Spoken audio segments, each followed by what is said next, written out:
காமராஜருக்கு கலைஞர் அவர்கள் செய்தது அப்படின்னு சொல்லி திருச்சி சிவா அவர்கள் பேசியிருப்பது ஒரு பெரிய சர்ச்சையும் விவாதத்தையும் ஏற்படுத்தியிருக்கு. நம்ம பேசுற இந்த நேரம் சீஃப் மினிஸ்டர் தமிழ்நாடு முதலமைச்சர் தேவையில்லாம கலகம் ஏற்படுத்த பார்க்குறாங்க. இதுல ஏதாவது சிண்டு முடிய பார்க்குறாங்க. ரொம்ப உஷாரா இருக்கணும். ஆனாலும் இதெல்லாம் காமராஜருக்கு நாங்க செஞ்சிருக்கோம். திமுக செஞ்சிருக்கு, அண்ணா செஞ்சிருக்காரு, கலைஞர் செஞ்சிருக்காரு. அவர் இறந்தபோது ஒரு மகனை போல அவருக்கு எல்லாமே செய்தது கலைஞர் அப்படின்னுலாம் சொல்லி இதை தேவையற்று விவாதமாக்க வேண்டாம். அதேபோல கொஞ்சம் கவனமாவும் பேசுங்க எல்லாரும் அப்படின்னு சொல்லி ஒரு அறிக்கை அவர் ட்விட்டர் வாயிலா பதிவு போட்டிருக்காரு. திருச்சி சிவா என்ன பேசினாருன்னு நீங்களுமே பார்த்தீங்க. அதாவது காமராஜர் அவர்களுக்கு ஏசி இல்லைன்னா அலர்ஜி. அதனால அவருக்கு ஏசி அமைத்து கொடுத்தவர் கலைஞர் அவர்கள்.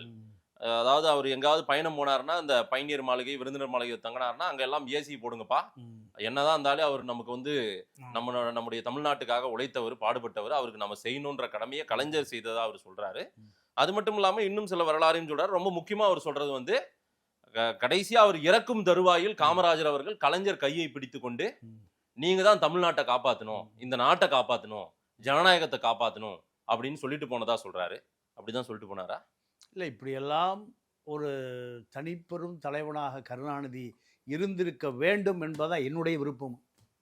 கருணாநிதி ஜோதிபாசு 8 முறை முதலமைச்சர் எங்க வெஸ்ட் பெங்கால்ல 8 முறை எதிர்கட்சியே இல்லைங்க. ஜோதிபாசு 40 ஆண்டு கால முதலமைச்சர்.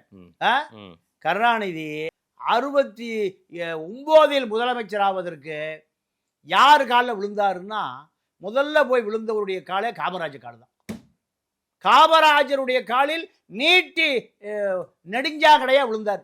என்னை எப்படியாவது முதலமைச்சர் ஆகுங்க,